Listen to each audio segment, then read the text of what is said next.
Apa kabar Sobat Pebio?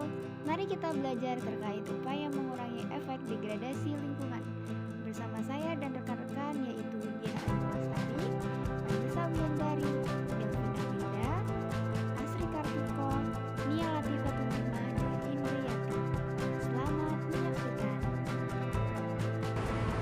Akhir-akhir ini Indonesia banyak mengalami perubahan lingkungan. Banyak musibah yang terjadi seperti banjir, tanah longsor, serta satwa-satwa yang menyerang pemukiman manusia.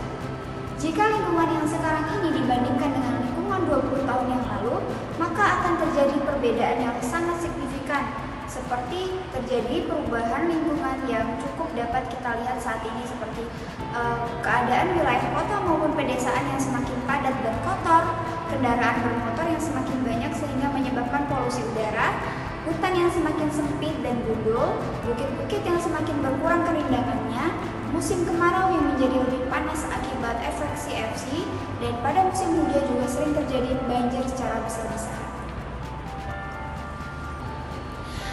Banyak orang menyatakan bahwa yang kerusakan lingkungan alam yang sejauh ini berhubungan dengan manusia adalah aktivitas-aktivitas industri kapitalis modern.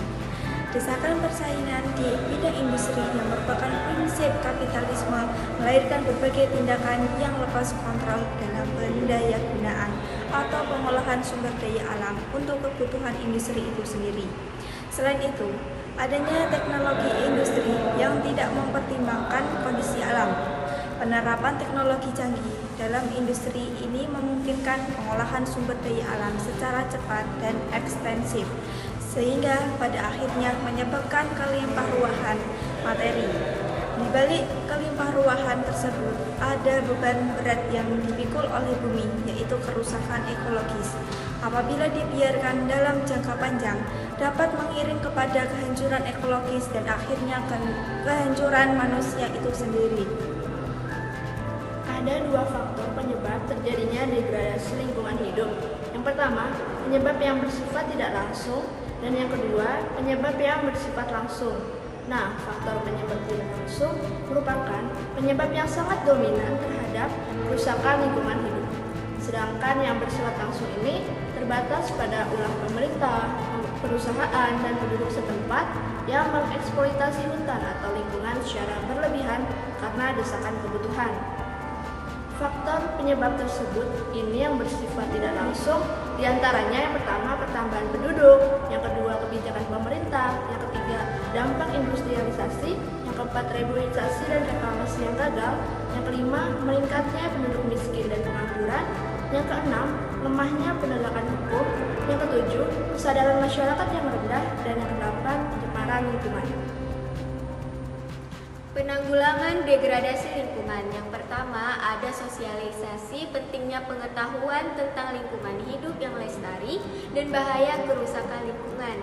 Untuk itu dapat dibuat suatu buku mengenai hal tersebut yang disusun secara sederhana, praktis, mudah dipahami oleh siapa saja.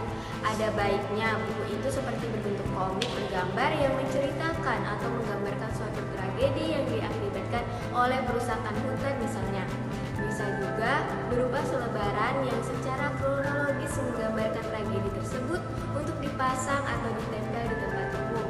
Yang kedua, menyusun peraturan perundang-undangan seperti penguatan dan pengayaan peraturan atau undang-undang yang sudah ada. Peraturan perundang-undangan yang setelah ada dirasakan masih kurang dan perlu direvisi.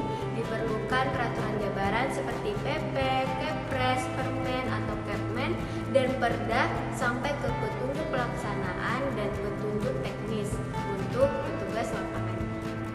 Yang ketiga, mereformasi Sipnas yang dapat menghasilkan SDM siap pakai dan mengembangkan pendidikan vokasional. Untuk mewujudkan hal tersebut, di atas yang perlu dikembangkan adalah pendidikan keterampilan kerja berupa pendidikan kejuruan dan kursus-kursus keterampilan. Yang keempat, pemberian sanksi hukum yang berat dan tegas tanpa pandang bulu kepada para penjahat lingkungan.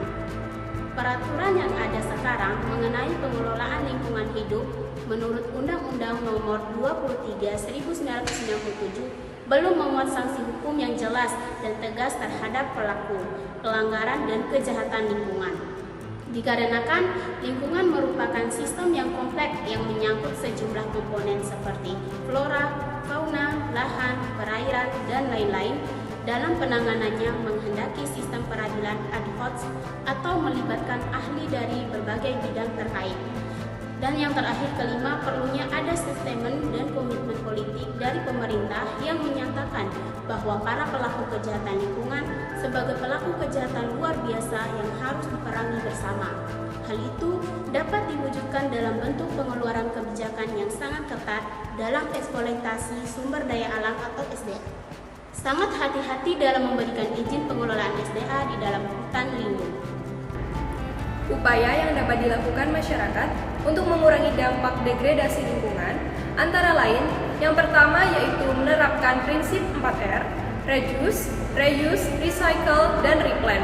Reduce yang artinya mengurangi pemakaian barang yang tidak berguna, reuse artinya memakai ulang barang yang masih bisa digunakan, kemudian ada recycle yang artinya mendaur ulang barang atau sampah untuk menjadi barang yang lebih fungsional. Replant sendiri artinya yaitu menimbun sampah organik untuk dijadikan kompos. Kemudian yang kedua ada reboisasi. Dalam mengelola sumber daya alam, penting untuk melakukan tebang pilih dan menanam benih kembali setelah menebang. Kemudian yang ketiga ada bioremediasi. Bioremediasi ini dilakukan dengan memanfaatkan mikroba atau tanaman dari kontaminasi. Kemudian yang keempat ada rehabilitasi lahan. Adanya rehabilitasi ini dapat menjadi salah satu upaya untuk mengembalikan lahan secara ekologis dan menjadi upaya untuk mengembalikan lingkungan fisik untuk bisa difungsikan kembali. Kemudian yang kelima ada reklamasi pantai. Reklamasi pantai ini dilakukan untuk menyelamatkan lahan dari kritis dan mati untuk menjadi lahan yang lebih produktif. Alam adalah ibu kita. Ibu yang semakin hari semakin menua. Ibu yang semakin hari semakin dipenuhi peluh dan kerutan di wajahnya. Masihkah ingin menjadi putra Ibu Pertiwi yang durhaka?